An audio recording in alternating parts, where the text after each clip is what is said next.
কালো চোখ, শরীর জুড়ে ট্যাটু, সাথে আছে নানা ধরনের অলংকার। এমন মানুষ দেখে চোখ কপালে উঠবে যে কারো। অবাক না হয়েও উপায় নেই, কেননা শরীরের বিভিন্ন অংশে 1500-র বেশি ট্যাটু আছে মানুষটির।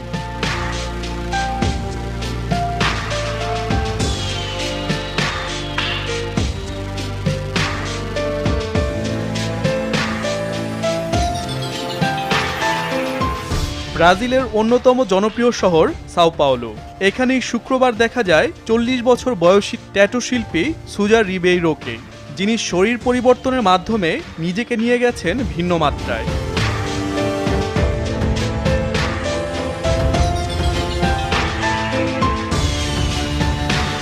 শরীরে 1500-র বেশি ট্যাটু তৈরি করতে ব্যয় করেছেন 36 লাখ টাকা। এছাড়া বিশেষ কৌশলে